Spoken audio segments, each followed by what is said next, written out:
Hello, welcome to this video of cloning a rolling code remote control.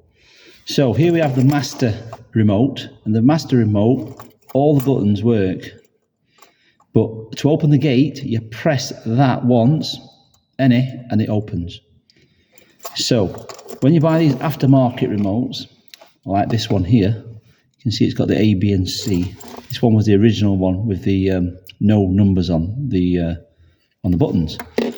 So there's two ways of doing this. So it's not as straightforward as you think. This is a rolling code. First of all, you have to get the new remote, and you have to press down both A and B.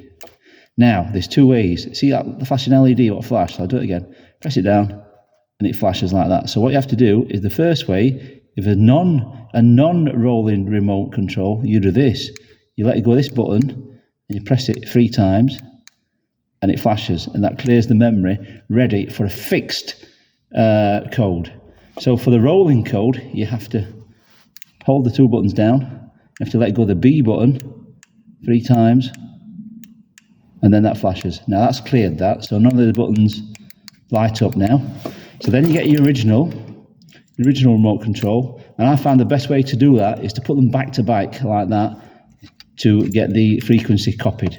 So what I'm going to do is I'm going to press that one there. Actually, I'm just going to do this the other way around. I'm going to press and hold at the bottom one there. And then I'm going to hold the new one at the same time, and watch that LED there.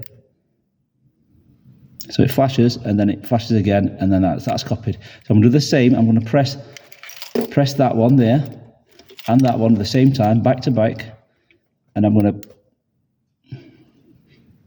hold it, and that's copied that one.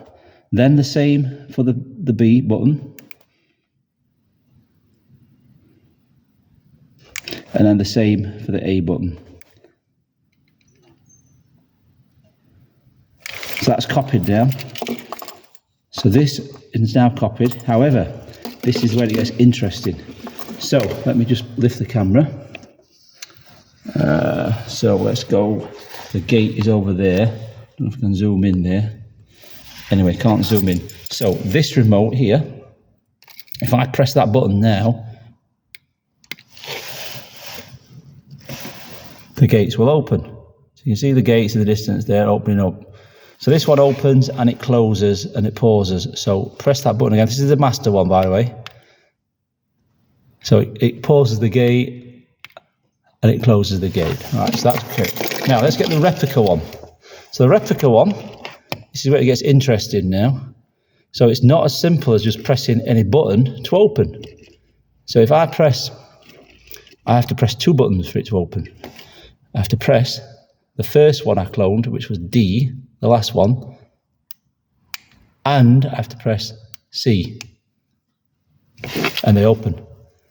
So it's like a pre-warning to tell the frequency that someone's going to pulse. It's sort of like the D button is to open the rolling code computer up to say someone's going to put a pulse on to tell it to open. So if I press any of these other buttons, nothing's going to happen on their own. If I press that, nothing. The gate's still open.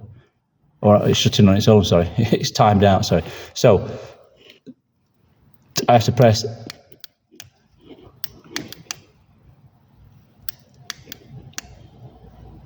And that's it. So you have to use that. So it's a 2 frequency touch. How can I explain it? That's what I've found on this certain gate remote I've got. So I'm not sure if it's exactly the same for the rest, but I've had this gate 16 years, and it's numerous times it's gone down, and I've been trying how to obviously duplicate that, and this is what's happened. So I hope that's a good piece of information for you there. Thanks for watching.